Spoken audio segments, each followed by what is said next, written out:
ओम नमः शिवाय।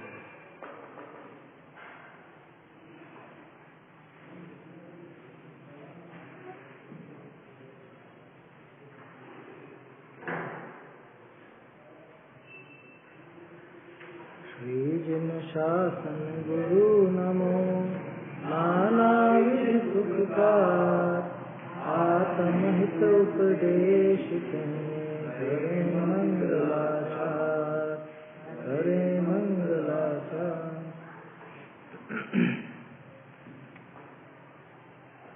शिकार आदि कार्य ये प्रत्यक्ष कारण है, ऐसा अपन ने पिछले छंद में देखा था। ये जो शिकार आदि के काम है, यानी जो तीव्र कषाय पूर्वक जो विषय भोगने के परिणाम है, वो सब इसके माध्यम से समझ लेना चाहिए अपने को, शिकार आदि के माध्यम से। तो वो सब कैसे है? वो सब प्रत्यक्ष दुख देने वाले हैं, भविष्य में भय पैदा करने वाले हैं, और पापी लोगों के द्वारा आचरण में लाए जाते हैं। इतना होने पर भी अगर तू उसमें सुख की संकल्पना करता है, इतना होने पर भी अगर तू उनमें सुख मानता है, तो जो साक्षात सुख देने वाला है, साक्षात जो बुद्धिमान लोगों के द्वारा सेवन किया जाने वाला है, और जो दोनों लोक में अपने लिए श्रेयस्कर है, ऐसे उस धर्म में तू कल्पना क्यों नहीं करता सुख की? तेरी कल्पना से अगर वो जो साक्षात दुख देने वाला है, वो विषय भोग अगर सुख देने वाला बन जाता है, तो ये तो वास्तव में सुख देने वाला है, ये तो सुख का असली कारण है। ये क्यों सुख नहीं देगा? कहने का अर्थ ये कि कुल मिलाकर के इसमें ही अपनी बुद्धि लगानी चाहिए, इसी में प्रवृत्ति रखनी चाहिए। ये छंद हो गया था 28वां। अब इसके बाद शिकार की बात चली थी, तो शिकारी जो होता है वो कितना निर्दयी होता है और कैसी उसकी प्रवृत्ति अन्य लोगों के प्रति रहती है, वो यहाँ पर बता रहे हैं। शिकार आदि में आसक्ति अत्यंत निर्दयता। आगामी सूत्र में ये तो हो गया था ना, आगामी सूत्र में शिकार खेलने में आसक्त जीवों की अत्यंत निर्दयता का वर्णन करते हैं। भीत मूर्तिर्गत त्राणा निर्दोषा देह वित्तका, दंत लग्न तृणाघ्नन्ति मृगीरण्येषु का कथा। भीत मूर्तिर्गत त्राणा निर्दोषा देह वित्तका, दंत लग्न तृणाघ्नन्ति मृगीरण्येषु का कथा। जो भय मूर्ति और अशरण निर्दोष देह धन युक्त अहो, तृणभक्षी हिरणी को हनते औरों की क्या बात कहो। देखो छंद बिल्कुल सीधा है और उसमें विशेषण दिए हैं, कुछ ऐसे विशेषण कि ऐसे ऐसे विशेषणों से युक्त जीव को तो कोई भी नहीं मारता, यूं बताना चाह रहे हैं। सबसे पहला भीत मूर्ति कि जो बहुत भयभीत है, भय की मूर्ति है। कौन? हिरणी। हिरणी का उदाहरण लिया ना, मृगी।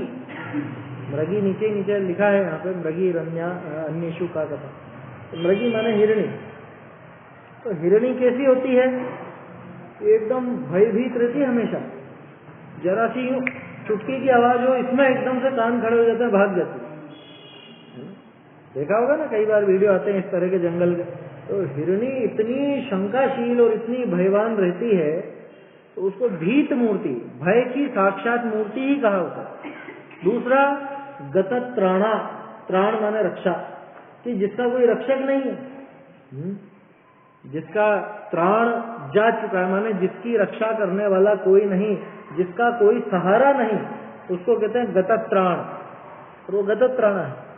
तीसरा निर्दोषा, कि कोई अपराध करा क्या उसने, किसी भी जीव का कुछ बिगाड़ती है हिरणी? हिरणी किसी का कुछ नहीं बिगाड़ती, सबसे सीधे प्राणियों में शामिल है क्या, इसलिए कहा निर्दोषा। चौथा विशेषण देह वित्त का, कि देह ही एकमात्र जिसका धन है और कुछ है ही नहीं उसके पास, क्या मिलेगा उसको? बेचारी का उसका शरीर ही उसका धन है और कुछ भी नहीं है उसको। हाँ, लेकिन ये भी विशेषण है ना कि जिसके पास और कुछ नहीं है। उसके अलावा दंत लग्न तृणा, कि जिसके दांतों में घास लगी हुई है, घास के तिनके जिसके दांतों में लगे हुए हैं। क्या मतलब? शाकाहारी तो है, उसके अलावा घास जिसके मुंह में लगी है, माने जो नुकसान नहीं कर सकता। घास मुंह में लगना कहावत है कि बेचारा मुंह में घास लेकर के आया था सामने, मतलब सबसे ज्यादा दीनहीन। इसको कहावत की तरह देखना, ऐसा नहीं कि घास खा रही है। घास खाना ये विशेषण नहीं है कि भाई उसने तो उसके सामने घास खा ली। घास खा ली माने उसके सामने बिल्कुल दीनहीन हो गया, ये कहावत है। तो दंत लग्न तृणा, कि जिसके तो वास्तव में घास है मुंह में, क्या? और ऐसी कौन? मृगी। मृग नहीं लिखा, मृगी लिखा। क्यों? अरे वो तो मृगी को भी कह सकते हो आप। मृगी का अर्थ मादा है, नर नहीं है, पुरुष नहीं है, स्त्री है। समझ में आई बात? ये सारे विशेषण ऐसे हैं कि ऐसे व्यक्ति का कोई भी घात नहीं करता। जिसकी ऐसी दशा हो ना, जो पहले ही बहुत भयभीत हो, कौन मारेगा ऐसे भयभीत को? जो बहुत डर रहा हो कि दया करो, ऐसा हाथ जोड़ रहा हो आपके सामने, या बहुत ज्यादा भय खा रहा हो, उसको कोई नहीं मारता। युद्ध होता है ना, उसमें भी ऐसे सैनिकों को छोड़ दिया जाता है, क्या बंदी बना ले, चाहे कुछ भी, मारते नहीं उनको। जो अपने से दया की भीख मांगते हैं उनको मारा नहीं जाता। दूसरा कि जिसका कोई रक्षक नहीं, उसको कोई नहीं मारता। अरे बेचारा, इसको कौन मारे? कोई अनाथ बच्चा हो, छोटा सा बच्चा, उसको कोई मारेगा क्या? तीसरा कि जिसने कोई अपराध नहीं किया, बिना अपराध कौन दंड देगा किसी को? चौथा देह वित्त का, कि जिसका सिर्फ शरीर ही है, जिसके पास और कोई साधन नहीं है, और कोई उसके पास कुछ धन नहीं है, क्या मिलेगा उसको? पांचवा कि जिसके दांतों में तृण लगा हुआ, माने जिसने सब तरफ से हार मान रखी, इतनी दीन ही। और छठी बात, स्त्रियों पर कौन हाथ उठाता है? समझ में आई बात? वीरों का काम है क्या हाथ उठाना स्त्रियों पर? या जो सज्जन लोग हैं वो उठाते हैं क्या? या कोई भी हो, राजा लोग हैं या कोई भी है, स्त्री को एक तरह से क्या बोलते हैं, देखो उसको, उसके लिए एक शब्द आता है, अबला तो बल नहीं है जिसको कहते हैं, अवध्या कहा जाता है। अवध्या, स्त्री को अवध्या कहा जाता है। क्यों? ये वध करने लायक नहीं। तो बोलो, ये सारे के सारे विशेषणों से एक मृगी में है, हिरणी में, है ना? वो स्त्री है, वो भयभीत है, उसका कोई रक्षक नहीं है, कोई बेचारी का सहारा नहीं है, उसने कोई अपराध नहीं किया, उसके पास कोई धन सामग्री आदि नहीं है, और उसके तो मुंह में भी घास है, माने बेचारी वो तो सब तरह से दीनहीन है। ऐसे को भी जो घ्नंती, ऐसी हिरणी का भी जो घात कर देते हैं, अन्येषु का कथा, वो दूसरे को मारने में क्या झिझकेगा? मतलब जो इतने दीनहीन प्राणी का घात कर सकता हो, ऐसा व्यक्ति कितना नीच है, सोच लो। ऐसा व्यक्ति दूसरे का घात करने में क्या झिझकेगा? जो बेचारे निर्दोष पशुओं का, जो जानवर, अब कहने को जंगली जानवर है, लेकिन जंगली हो चाहे शहरी हो, चाहे गांव में रहने वाले हो, तो जानवर बेचारा प्राणी है छोटा सा, उसका क्या घात करना? कि अच्छा बड़े प्राणियों का तो घात कर लेना, कि अरे जब यहाँ तुम जरा से को नहीं छोड़ रहे हो बड़ों को, तो क्या छोड़ो? और घात किसी भी प्राणी का करना उचित नहीं है, ये यहाँ पे बताना चाहिए। क्या चीज? हाँ, सब जगह ऐसा ही हो। तो पहले थे, अब तो दिखते ही नहीं है। फिर सरकार उनकी रक्षा के लिए कुछ योजनाएं चलाती हैं, क्या हुआ?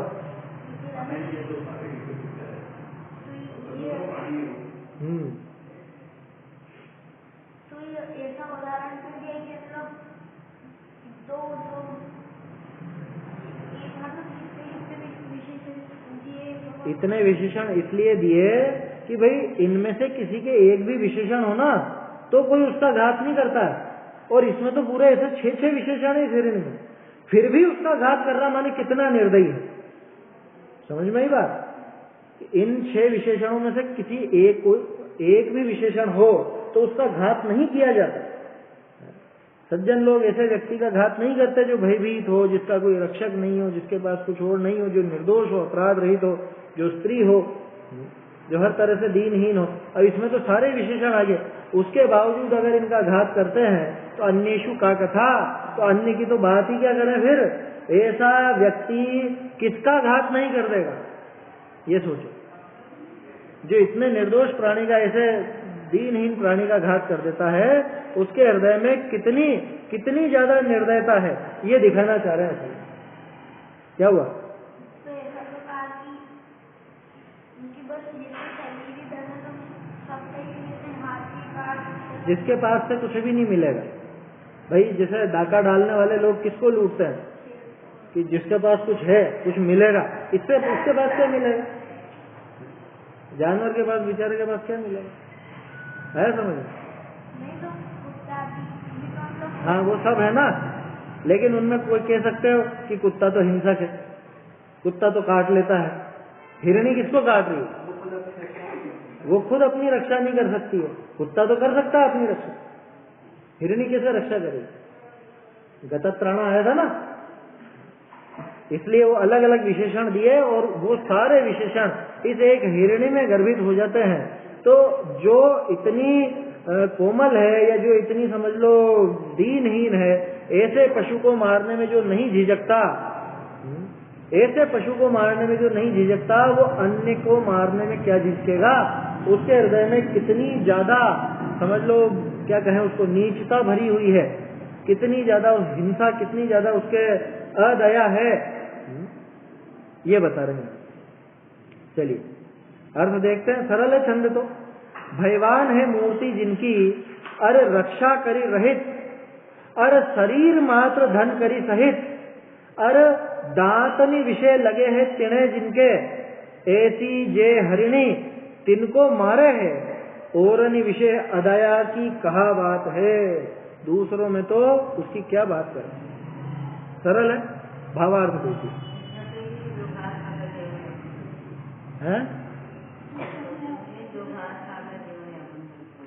हाँ ठीक है, वो तो घास खाकर जीवन यापन करती है, वो भावार्थ उसका दे दिया, वो टोडर मल जी ने नहीं लिखा, इसलिए ब्रैकेट में डाल दिया। भावार्थ, लोक विषय राजाधिक समर्थ पुरुष हैं, ते भी एक तो भयवान को न मारे, वाको अपने सरने रखे। जो भयभीत हो, उसके जो बड़ा व्यक्ति वो क्या करता है, भयभीत को अपने सहारे में ले लेता, अपने आश्रय में ले लेता कि घबरा मत, मैं हूं, मैं रक्षा करूंगा। तो ऐसा करते हैं ना, जो सामर्थ्यवान व्यक्ति है, समर्थ व्यक्ति है, वो तो भयभीत की रक्षा करे। बहुरी जामे चोरी आदि दोष नाही, ताको न मारे, शिष्ट की प्रतिपालना ही करे। जो शिष्ट व्यक्ति है, सज्जन व्यक्ति है, निरपराध व्यक्ति है, उसकी तो राजा प्रतिपालना करते हैं। ठीक है। बहुरी जाके धन न होई, ताको न मारे, रंकनी की सहाय ही करे। जो गरीब है बेचारा, ऐसे जीवों की तो सहायता करते। बहुरी दांता तिना लिए होई, ताको न मारे, मान छोड़े निर्भय ही करे। क्या? जिसने घास खा ली उसके सामने माने हार मान ली, आया समझ में? उसको क्या करता है कि घबरा मत, निर्भयता से तू रहे आराम से, कोई दिक्कत नहीं। क्या हो गया? तो इनका उदाहरण दिया था जैसे, तो गाय का तो चल सकते, तो वो भी तो मतलब गाय सींग मार देती है, हिरणी कभी सींग नहीं मारती, हिरणी के सींग ही नहीं होती। समझा? गाय एकदम से भयभीत नहीं होती, हिरणी हमेशा भयभीत रहती है। आचार्य उदाहरण देते हैं तो सोच समझ के देते हैं। गाय के सींग होता है ना, गाय तो सींग भी मार देती है। लोग बात कहते थे हमको गिरा दिया सींग। गाय से तुम डरते हो, हिरणी से कोई नहीं डरता। ऐसा क्या कह रहे हैं? तो शिष्ट की प्रतिपालना ही करते हैं। बहुरी जाके धन न होई, ताको न मारे, रंकनी की सहाय ही करे। बहुरी दांता तेना लिया होई, ताको न मारे, मान छोड़े निर्भय ही करे, बहुरी स्त्री को न मारे, स्त्री पर हाथ नहीं उठाते सज्जन व्यक्ति, स्त्री आदि की हत्या पुरुषार्थ का धारी न करे, आया समझ में। तो ये तो हो गए अलग अलग विशेषण। ऐसे एक वार्ता जाके पाइए, ताको भी मारना युक्त नहीं, तो हरिणिनी विषय तो ए सर्व बात पाइए, कि जिसमें इनमें से एक भी गुण हो, एक भी विशेषता हो, उससे कोई हाथ नहीं उठाता, कोई घात नहीं करता। और हिरणी में तो ये सारे के सारे विशेषण गर्भित होते। तिनको भी शिकार खेलने वाला मारे है, गजब हो गया, उनको भी वो शिकार खेलने वाला मारता है, तो उनके ओरनी की दया कैसे होए। कहने का अर्थ यह है कि शिकार करने वाले के दया नहीं पलती, वो किसी पर दया नहीं करेगा, उसको आएगी नहीं किसी पर दया। इतना ज्यादा दुष्ट है, इतना ज्यादा दुष्ट चित्त वाला है कि इतनी मासूम सी वो हिरणी को मार देता है, तो दूसरों पे क्या दया रखेगा। कहने का अर्थ यह है कि उसके दिल में दया नहीं है जरा सी, तो उनके ओरनी की दया कैसे हो। कहते हैं शिकारी पुरुष महानिर्दय महापापी जानने, आया समझ में। ये बात क्यों लिखी, छंद क्यों लिखा आचार्य, ये इसलिए लिखा क्योंकि इसके पिछले छंद में वो सामने वाला कह रहा था ना कि शिकार खेलने में भी आनंद है और ऐसा वैसा, इसको पाप का कारण कैसे कह रहे हो, क्योंकि इससे सुख मिल रहा है, धर्म से सुख मिलता है, धर्म से पाप नहीं होता, शिकार से सुख मिल रहा है, शिकार से पाप क्यों बता रहे हो। इसलिए बता रहे, इतनी ज्यादा दुष्टता जहाँ है, इतनी ज्यादा निर्दयता जहाँ पर है, वहां पर पाप कैसे नहीं होगा, 100% पाप।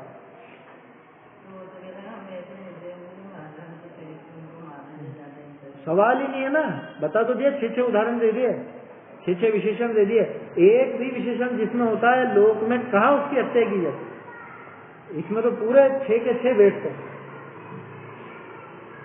देखो आगे, हिंसा का त्याग रूप व्रत विषय दृढ़ पनु करी, अनृत स्तेय का त्याग रूप व्रत विषय तिस दृढ़ पना करने को सूत्र कहे। हिंसा की बात हो गई, अब बात कर रहे हैं सत्य की और अचौर्य की। हाँ, श्रावकाचार्य के तो नीति के ग्रंथ है, नीति के छंद आ रहे हैं, सब श्रावकाचार्य है। अध्यात्म भी शामिल है, श्रावकाचार भी शामिल है, दोनों बातें हैं। हाँ, कर्णानियोग का ग्रंथ देखो, इसमें सभी बातें हैं, भावना भी है ना, तो अध्यात्म में भी शामिल कर लिया जाता है, क्योंकि भावना ग्रंथ उसमें आता है। वैसे कायदे से देखा जाए तो कोई भी ग्रंथ किसी पर्टिकुलर एक अनुयोग का नहीं होता, हर एक में कहीं ना कहीं छिटपुट रूप में तो मिल ही जाती है। प्रथमानुयोग में चारों मिल जाते हैं, है समझ में। यहाँ तक कि कर्णानुयोग में से भी अध्यात्म निकल जाता है, कर्णानुयोग से क्रमबद्ध पर्याय आदि की सिद्धि हो जाती है। वहाँ क्या कहा गोमत साहब, वो निगोद से क्यों नहीं निकलता जीव, भाव कलंक सु पौरा निगोय वासम न मुंसन। भाव कलंक, प्रचुर भाव कलंक के कारण, जबकि कर्णानुयोग का ग्रंथ है तो कह सकते थे ऐसे ऐसे कर्म के उदय से नहीं निकल पाता, कोई दिक्कत नहीं थी कर्णानुयोग में कहने में। लेकिन क्या कहा, अपने भाव कलंक के कारण, माने खुद का ही अपराध है। ये तो अध्यात्म की बात है, अध्यात्म की बात उसमें से नहीं, समझ में आई बात। तो सभी तरह के ग्रंथों में सभी तरह की बातें मिलती हैं, वो तो अपन उस अनुयोग का इसलिए कह देते हैं कि उसमें प्रमुखता किस चीज की है, समझ। जैसे गोमत सार आदि में कर्णानुयोग वाला विषय प्रमुखता से है, तो उसे कर्णानुयोग का ग्रंथ है। खैर चलिए आगे, हिंसा का त्याग रूप व्रत विषय दृढ़ पनो करी, हिंसा के त्याग में दृढ़ पना करके अनृत और स्तेय का त्याग, अनृत माने झूठ, रित बोलते हैं सत्य को, अनृत माने झूठ असत्य, असत्य और स्तेय माने चोरी, स्तेय बोलते हैं चोरी को, और स्तेन किसको बोलते हैं, स्तेन, स्तेन माने चोर, स्तेन माने चोर और स्तेय माने चोरी। स्तेन प्रयोग पढ़ा होगा अतिचार में, है ना, पढ़ा था ना, स्तेन प्रयोग तदर्थादान, वो सारा सूत्र है। आचौर्य महाव्रत के, आचौर्य अणुव्रत के अतिचार, उनके अंदर आता है स्तेन प्रयोग। अनृत स्तेय का त्याग, अनृत स्तेय का त्याग रूप व्रत विषय तिस दृढ़पना करने को, अहिंसा में दृढ़पना दिखा दिया, अब यहाँ पे अचौर्य और सत्य में दृढ़पना करने के लिए यहाँ पे छंद कहते हैं। पेशून्य दैन्य दंभ तेया नृत पातकादि परिहारात् लोकद्वय हित मर्जय धर्मार्थ यश सुखायार्थम पैशून्य दैन्य दंभ तेया नृत पातकादि परिहारात् लोकद्वय हित मर्जय धर्मार्थ यश सुखायार्थम दंभ दीनता चुगली चोरी झूठ और हत्या छोड़ो, धर्म अर्थ यश पुण्य और सुख उभय लोक में प्राप्त करो। छोटा सा छंद है, बिल्कुल सरल है। पेशून्य, पेशून्य माने पर निंदा, है ना, दूसरे के प्रति ऐसा अदेख का भाव, उसको कहते हैं पेशून्य। ईर्ष्या का भाव होता है ना। दूसरा दैन्य, दीनता का भाव। फिर दंभ, देखो दंभ के कई अर्थ होते हैं। नहीं, दंभ का अर्थ जो घमंड होता है वो अलग है। यहाँ पे दंभ का अर्थ है छल कपट, दूसरे को ठगने का काम, वो भी दंभ कहलाता है ना। प्रभाचंद्राचार्य ने इसकी टीका में दंभ का अर्थ ठगने से लिया, छल कपट से लिया है। क्या? हाँ, तो दुष्टता में छल कपट शामिल है ना। तो दुष्टता पूर्वक छल कपट करके, मायाचारी करके ठगना का। फिर उसके बाद स्तेय, स्तेय माने चोरी। अनृत, अनृत माने झूठ। पातकादि परिहारात, ऐसे पातक, पातक माने पाप, है ना। इन पाप आदि के परिहार से, परिहार से क्या करो? लोकद्वय हितम अर्जय, दोनों लोकों के हित का अर्जन करो। लोकद्वय, इस लोक और परलोक हो गए दो, है ना। दोनों भवों में अपने हित को अर्जय, अर्जय माने अर्जन करो, उसको कमाओ। क्या? दोनों, अपने दोनों भवों का कल्याण करो, दोनों भवों में सुख पाओ। कैसा है ये? कि धर्म अर्थ यश सुख आय अर्थम, सुखाय नहीं है ये, है ना। सुखाय क्यों नहीं है? क्योंकि अर्थम तो लगा ही दिया आगे। तो जब सुखार्थम लिख रहे हैं तो सुखाय नहीं लिखेंगे, ये आय है। हाँ, अर्थ का अर्थ ही के लिए होता है। तो धर्मार्थम, अर्थार्थम, यशार्थम, सुखार्थम, अयार्थम, ऐसे। धर्म के लिए इनको छोड़ो, इनको, चोरी को और झूठ को। अर्थ के लिए माने रुपया पैसे, धन संपदा आदि, ये भी पुण्य का उदय होता है तो मिलता है, और ये पुण्य बनता है ऐसे जो असत्य और चोरी वगैरह को छोड़ने। यश, यश भी होता है भाई, सच्चे व्यक्ति की सभी तारीफ करेंगे, झूठा व्यक्ति होगा तो सभी गालियां देंगे, है ना। चोर होगा, चोरी जैसा काम करेगा, दूसरों को ठगेगा तो कोई भी पसंद नहीं करेगा, अरे उसका भरोसा मत रहना, वो छलिया है, छल कपट करता है, ठग लेगा। और किसके लिए? सुख के लिए, चाहे लौकिक सुख हो चाहे पारमार्थिक सुख हो, दोनों के लिए अपने को ये अनृत और ये स्तेय, ये दोनों को छोड़ना चाहिए। और अय, अय माने पुण्य, अय का अर्थ पुण्य है, ठीक है। उस अय के लिए माने पुण्य के लिए, इन सब के लिए, किस किस के लिए? धर्म के लिए, अर्थ के लिए, यश के लिए, सुख के लिए, पुण्य के लिए, इन चीजों को छोड़ो। इनको, पेशून्य को, दैन्य को, दंभ को, स्तेय को, अनृत को, इन पापों को इसके लिए छोड़ो। और दोनों लोकों में अपना हित करना चाहते हो, दोनों लोकों के हित का अर्जन करना चाहते हो, कमाना चाहते हो, तो इनको छोड़ो। ऐसा सीधा सा अर्थ है, दृढ़ कर रहे हैं आचार्य को। देखो छंद बिल्कुल सीधे हैं, पढ़ने में आसानी से समझ में आ जाते हैं, लेकिन होता क्या है, अब जमाना ऐसा है कि बिल्कुल सीधी बात हो ना तो वो याद ही नहीं रहती, उस पर विचार ही नहीं करते। बोलो सबसे काम की बात क्या है? आज तक आपने जो पढ़ी उसमें सबसे ज्यादा काम की बात क्या है? किससे होगा कल्याण? आत्मानुभव किससे होगा बताओ? किससे होगा? कौन सी बात है? बहुत कठिन सी कुछ ऐसी बात हो? बाल बोध भाग 1 जीव अजीव वाला पाठ, मैं जीव हूँ, मुझ में ज्ञान है, मैं ज्ञान दर्शन से जानता हूँ, शरीर मुझसे भिन्न है, ये सारे शास्त्रों का सार है। क्या? जीव जुदा, पुद्गल जुदा, सब ग्रंथों को आत्मानुभव उससे ही होता है। शरीर से भिन्न अपने आत्मा का अनुभव करे, यही तो चाहिए ना। लेकिन वो इतनी बार पढ़ ली तो वो तो ऐसे लगते हाँ हाँ मालूम है, ये तो मालूम है। अरे वही सबसे ज्यादा गंभीरता से विचारने की बात है। क्या अपन दिमाग उसमें खपाते हैं जिसमें कुछ दाव पेच हो।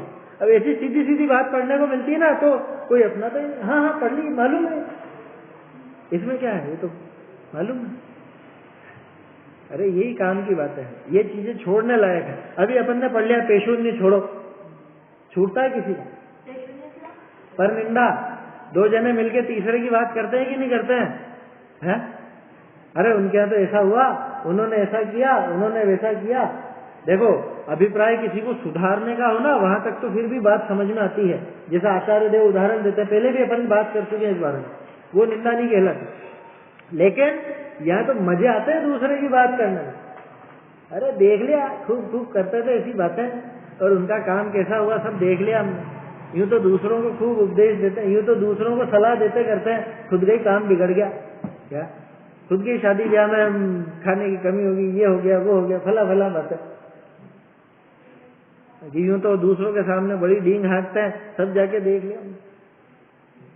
और उनके घर में ऐसा हुआ, उनके यहाँ ऐसा हुआ, उनके लड़के का ऐसा हो गया या उनकी लड़की का ऐसा हो गया, नहीं करते हैं बातें। 2 जने बात करेंगे, गारंटी से समझना, अगर धर्म की बात नहीं कर रहे हैं तो निश्चित रूप से किसी तीसरे की बात करते हैं। बोलो है कि नहीं? यहाँ आचार्य कह रहे हैं पेशुन्य छोड़ो, पिशुनता छोड़ो, ईर्ष्या का भाव छोड़ो। दूसरे की बात करनी है तो प्रशंसा के रूप में करो, जिससे कुछ प्रेरणा मिले ऐसी बात करो। कौन करता है ऐसी बात? समझ में आ रही है मैं क्या कहना चाह रहा हूँ? इतनी सरल सरल बातें लिख देते हैं ना आचार्य, तो हमारी वज्र बुद्धि में, जड़ बुद्धि में घुसती नहीं है वो बात। कह रहे ये तो पढ़ रखी है, सरल है, सरल है, सरल। सबसे ज्यादा विचार करने की बातें हैं क्या? 2-1 दिन पहले भी बात की थी ना अपन ने, भाई सुबह से शाम तक हमने क्या क्या किया, वो सारा का सारा हिसाब देखो, क्या करा अपन ने, है? ये काम करे कि नहीं करे, पिशुनता दिखाई कि नहीं, दीनता दिखाई कि नहीं, दंभ दिखाया कि नहीं, क्या हुआ? ये योग साधना का ये बुराई नहीं करने, ये वाली का उसने ही कौन सी? समाधि हम करेंगे इसके साथ सभी से बात। हाँ, वो बात ये समझने की है, भाई सभी मेरी तरह जीव हैं, सभी आत्मा है ना। तो किसकी तो बुराई करें, किसकी वंचना, किसको ठगे, ये जुड़ती हुई बात है। वैसे कौन सी है ये? 40वीं योगसार की 40वीं गाथा। तो कहने का अर्थ ये है कि भाई जब सब वो जीव अजीव वाला पाठ लगा लो यहाँ, जब मैं जीव हूँ, मेरे जैसे दूसरा भी जीव है, तो किसकी बात करूं? किसका काम बिगड़ा और किसका नहीं बिगड़ा? कौन सा काम है? जब शरीर अपना नहीं तो शरीर से संबंधित अन्य कार्य अपने कैसे हों? इन बातों पर गंभीरता से सोचना चाहिए। दीनता, दंभ, ये सारी चीजें अपने जीवन में डेली नजर आती है कि नहीं हम नहीं करते चोरी वोरी। विचार करो गंभीरता से, मोटी चोरी नहीं करते, छोटी मोटी तो हो जाती है। कैसे हो जाती है? कैसे हो जाती है? उस दिन भी बताया था ना, ऑफिस में गए, अब ऑफिस से कागज वागज ही उठा लाए, ऑफिस से सरकारी जो अपने को जो सुविधाएं मिली हैं उसका उपयोग किसमें कर रहे हैं? व्यक्तिगत काम में ले रहे हैं उसको। ये चोरी और क्या है? चोरी तो है। किसके लिए दे रखी है? वो उनके काम के लिए दी है। तुम्हारे घर के काम के लिए नहीं दिए। ऑफिस में जो स्टेशनरी आती है, वो जो पेन आते हैं, कॉपियां आती हैं, जो भी कागज वागज आते हैं, हमें तो उठा के हाँ चलो चलो घर पे काम आ जाएंगे बच्चों के काम। ये क्या है? ये चोरी नहीं है? ये बिजली की चोरी जाने कितना करता है, जैन होकर के भी करता है। ये अपने को गंभीरता से विचारना चाहिए, चोरी नहीं है क्या? बिजली की चोरी तार डाल के, आंकड़ी डाल के ले लेते हैं बिना मीटर के, ऐसे होते हैं बहुत से। तो ऐसा काम कोई नहीं करे क्या? ये इससे अपन कहते नहीं नहीं हम तो चोरी वोरी करते ही नहीं है। और देखने में तो ऐसा आता है कि हमारे तो 2-2 प्रतिमा है, 3 प्रतिमा है, अथवा हम तो 7 प्रतिमाधारी, और काम पूरे ऐसे नजर आ रहे। नहीं होता है क्या? अभी वास्तव में विचार ही नहीं चलता कि ये पाप कितने गहरे तक हम, मतलब कितने गहरे तक बैठे हुए हैं अपने हृदय में। ऐसे ही झूठ बातें नहीं बनाते हैं क्या? यार कह देना उनसे, अभी नहीं है, कुछ ऐसी बात बना के कह देना, नहीं होता? फोन पर कैसे टाल देते हैं फटाफट।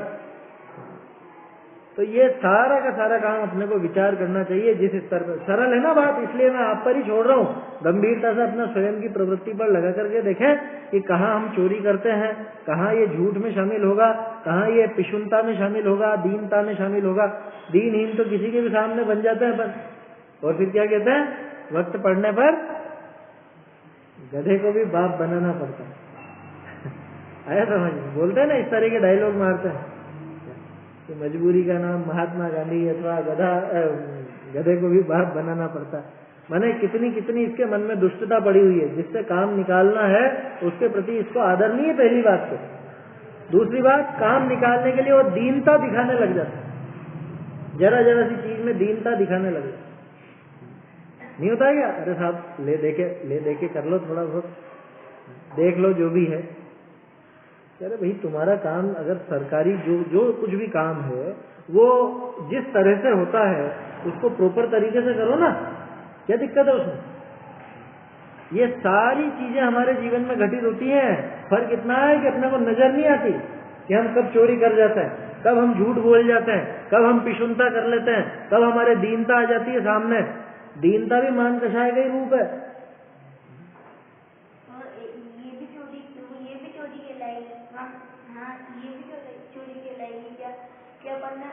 खरीदे तो मतलब स्टेशनरी जो भी अपन ने अपने ऑफिस आदि के काम के लिए खरीदी है, खुद ने खरीदा ना, तो खुद के कुछ भी काम में लेगा। चोरी तो तब कहलाएगी कि जब मैं एक तरफ तो यूं कहूंगी, जैसे उदाहरण के तौर पर मान लो मंदिर के लिए या अपना कुछ भी उस सामग्री के अपन ने वो वस्तु खरीदी, ठीक है, अरे अपन ने तो चढ़ाई है, ले लो घर पे काम में ले लो। अपन ने तो चढ़ाई है, चढ़ाया मतलब अपन ने तो मंदिर में रखे, ले लो काम। जैसे उदाहरण के तौर पे फर्श है या ये माइक सिस्टम वगैरह जो भी है, हाँ ले जाते हैं, बहुत से लोग ले जाते हैं। ये चोरी है, उल्टा निर्माल्य का सेवन है। आया समझ? अरे अपन ने तो चढ़ाया, अपन ने तो दिए थे मंदिर में, अपन ने दिए थे तो दे दिए ना। अब देने के बाद अधिकार क्या रहा? देने के बाद क्या अधिकार है? लेकिन घर के काम में, खुद के काम में ले ले, वो चोरी। क्या हो गया?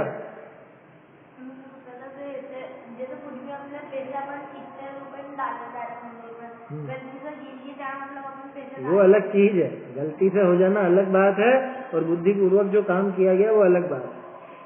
देखो अर्थ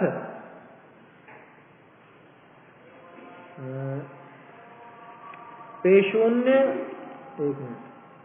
दुष्टता और दीनता और कपट और चोरी और असत्य और मुनि हत्या।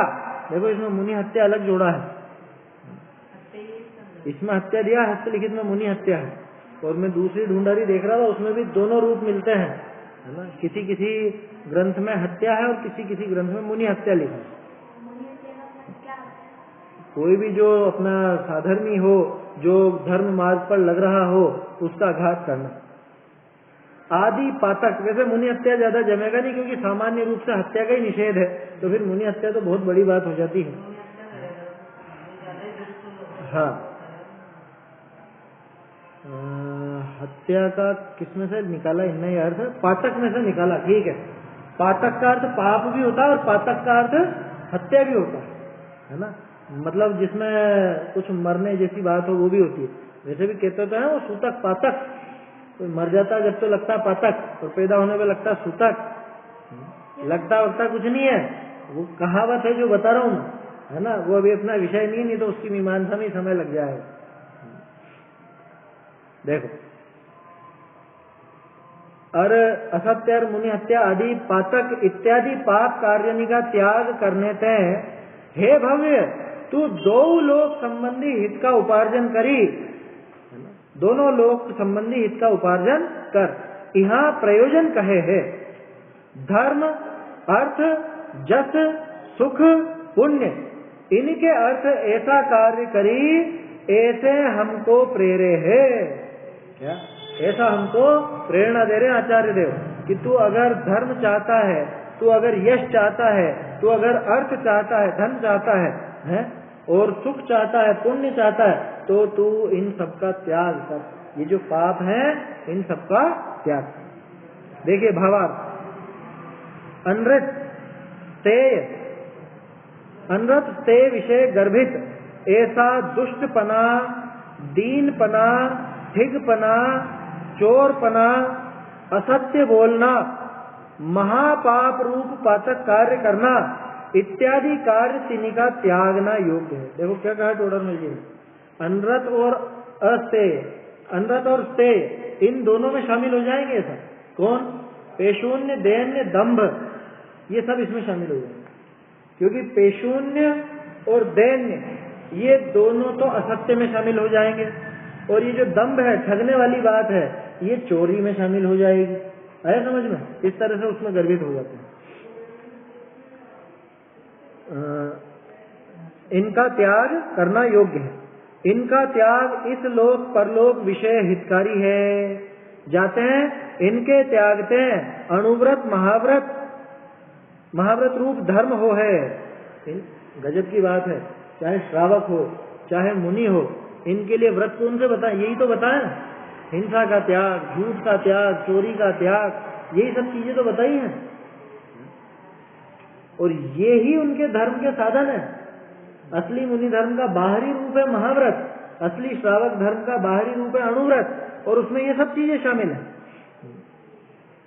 जाते हैं इनके त्यागते अणुव्रत महाव्रत, महाव्रत रूप धर्म हो है। बहुरी लोक विषय विश्वास होने करी धर्म उपार्जने निमित्त बने हैं। क्या कह रहे हैं? लोक में भी ऐसे ही व्यक्ति का विश्वास किया जाता है जो असत्य नहीं बोलता हो, जो चोरी नहीं करता हो, जिसके इनका त्याग हो, उस पर झट से विश्वास करता है। बोलो, वो सेठ की बात पर भरोसा क्यों किया गया था? जो सेठ ने कहा था हाँ हाँ नहीं मंगाइए प्रतिमा, मत परेशान करो शुल्लक जी को, क्यों विश्वास किया गया था? अरे ये सेठ झूठ नहीं बोलता, या ये मुनिराज झूठ नहीं बोलते हैं, ऐसा विश्वास किया जाता है ना। लोक में विश्वास भी ऐसे ही व्यक्ति का बनेगा। बहुरी लोक विरुद्ध कार्य छोड़ने पे जस हो है। ये लोक विरुद्ध कार्य है, अगर चोरी छोड़ेगा, झूठ छोड़ेगा, हिंसा छोड़ेगा, तो अपने आप यश भी होगा ही होगा। जस हो है। बहुरी आकुलता मिटने ते व सुख का कारण होने ते सुख हो है। देखो ये प्रैक्टिकल बात है बिल्कुल। जो व्यक्ति झूठ बोलता है ना, उसके मन में एक आकुलता बनी रहती है, और अपना झूठ खुल ना जाए, अपनी बात नहीं खुल जाए। अब मैंने कह तो दिया, लेकिन सामने वाले को पता चलेगा कि नहीं ऐसा नहीं था, इन्होंने हमसे झूठ बोला है, तो फिर तो मन में एक भय बना रहता है। चोर के हमेशा आकुलता बनी रहती है। अब जिसके चोरी और झूठ का त्याग हो गया, उसके अपने आप इस आकुलता का त्याग हो गया, उसके वो आकुलता छूट गई, फलस्वरूप उसके वो सुख अपने आप होगा, स्वयं ही सुख हो जाएगा। क्या सुख का कारण होने पे सुख हो है। बहुरी साता वेदनी आदि पुण्य का बंध हो है। साता वेदनी आदि पुण्य भी उसके बंधता है। ताते इस लोक परलोक विषय इनका त्याग को हितकारी जानी, हे भव्य तुम ऐसा कार्य करो। क्या अपने इस लोक में और परलोक में दोनों जगह पे ये अपने हित का करने वाले हैं, ऐसा जान करके तुम ये काम जरूर करो। कौन सा काम करो? चोरी करो, चोरी का त्याग करो, झूठ का त्याग करो, दंभ का और पिशुनता का इनका त्याग करो, ऐसा काम करना चाहिए। चलिए सरल है छंद। अगला देखते हैं। अगला है पुण्यशालियों को उपसर्ग भी दुखदायक नहीं। कल थोड़ी सी झलक देखी थी अपन ने इसकी, आज ये छंद देखते हैं। देखो क्या कह रहे हैं यहाँ पे,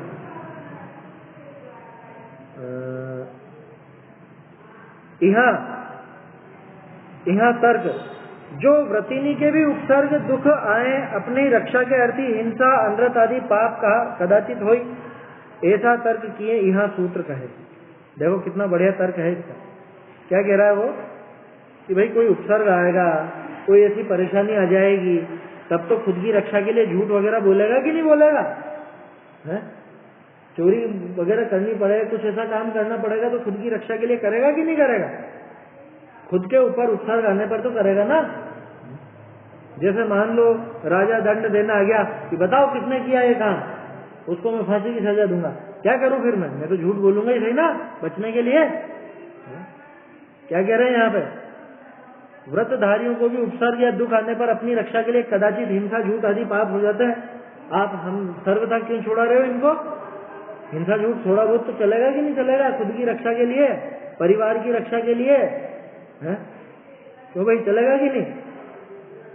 यहाँ कह रहे हैं कि ऐसे जीवों के जो दुख आ जाते हैं ना, वो दुख भी उनको दुखी नहीं करते। इस तर्क का समाधान आगामी छंद में करते हैं। बढ़िया छंद है। पुण्यम कुरुष्व कृत पुण्यमनीदृशोऽपि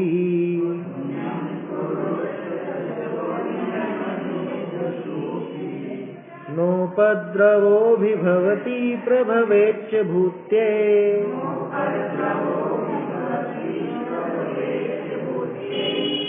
संतापयन् जगदशेषमशीतरश्मि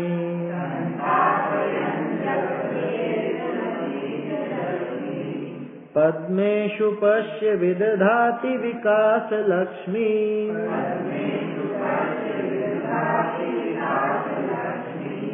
पुण्यं कुरुष्व कृत पुण्यमनीदृशोऽपि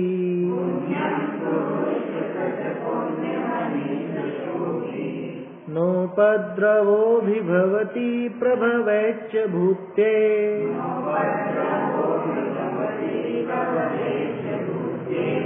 संतापयन् जगदशेषमशीतरश्मि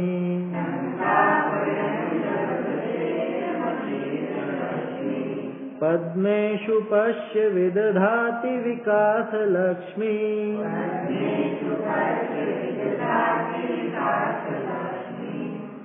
पुण्यवान को अतिशय तीव्र उपद्रव नहीं पीड़ित करता जग को ताप प्रदायक रवि कमलों को विकसित करता।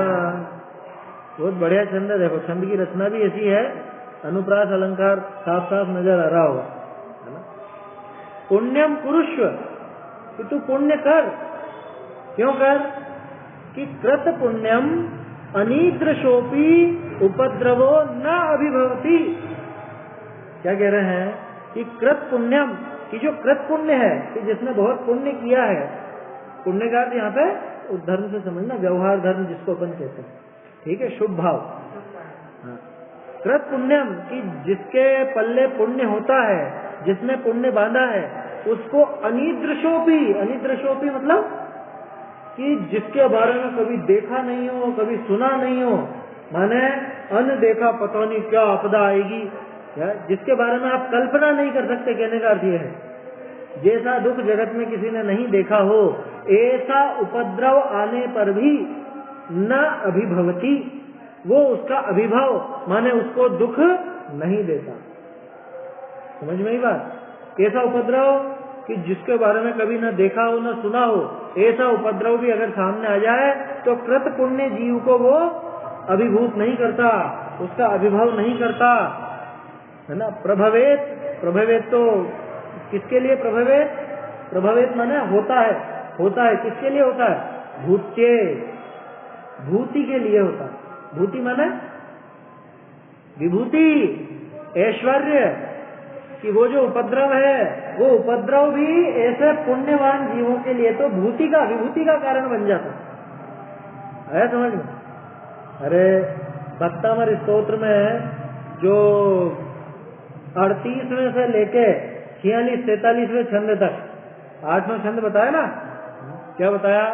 हाथी भी आ जाए ऐसा खतरनाक, वो फणे क्या बोलते हैं, सांप भी आ जाए, शेर भी आ जाए, युद्ध हो है, या फिर वो रंगत तरंग शिखर स्थित यान पात्रा त्रासम विहाय भवता स्मरणाद भजन, वहां तो खैर उन बाधाओं से पार पा जाते हैं, इतनी सी बात। यहाँ उससे बढ़ के है बात कि वो जो उपद्रव है, वो जो उपसर्ग है, वो उसको दुख के कारण नहीं बनते, वो उसके लिए वो भी विभूति का कारण बन जाता है। कल बात की थी अपन ने प्रद्युम्न कुमार आदि की, धन्य कुमार, प्रद्युम्न कुमार, पांडव है, और भी बहुत हैं नाम पुराणों में आप देख सकते हो, कि जिनको आपत्ति में डालने का प्रयास किया गया कि एक काम करो, वहां पे वो देव वगैरह रहता, वो यक्ष रहता, वो इसको मार देगा उस गुफा में, तो वहां गए, वो यक्ष भी इनका मददगार हो गया, उसने और इनको मणियां दे दी, रत्न दे दिया, आभूषण दे दिए हैं। किसी जगह मरने के लिए इनको फेंका तो वहां पे विद्याधरों की बस्ती थी और जो भी था, तो वहां पे वो विद्याधरों ने उनको पाला या विद्याधरियों से उनकी शादियां हो गई। ये सब किस्से सुने, पढ़े हुए पुराणों में खूब है ऐसे किस्से। क्या उनके लिए तो वो और पुण्य के साधन बन जाते। बोलो, वो हनुमान जी को, मतलब वो अंजना को छोड़ दिया गया, ये सब हुआ ना, बहुत पाप का उदय आया। बोलो, पाप का उदय आया कि पुण्य का उदय आया? क्या हुआ, क्या कहा जाए कि पति ने छोड़ा, वहां जंगल में छोड़ दिया, वो तो फिर पाप का उदय अपन कहेंगे, लेकिन तत्काल फिर उसके बाद वो जो विद्याधरों ने उनको बहन बनाया, उनके बच्चों को पाला पोसा, विद्याएं सिखाई, ये सब किस वजह से मिला? पुण्य के उदय से। पुण्यवान जीवों को तो उस उत्सर्ग में भी कुछ ना कुछ विभूति मिल जाती है। ये यहाँ पे बता रहा, उदाहरण कितना सुंदर है। संतापयन जगत अशेषम, अशेष जगतम यानी संपूर्ण जगत को जो संतापित करता है, ऐसा कौन? अशीत रश्मि। अशीत रश्मि, किसका नाम है अशीत रश्मि? सूर्य। देखो कैसा नाम दिया, रश्मि माने किरण, शीत माने ठंडी, और अशीत माने गर्म, कि गर्म किरणों वाला जो है कौन है? सूरज है। तो अशीत रश्मि माने सूर्य पूरे जगत को संतापित करता है, तप्त कर देता है।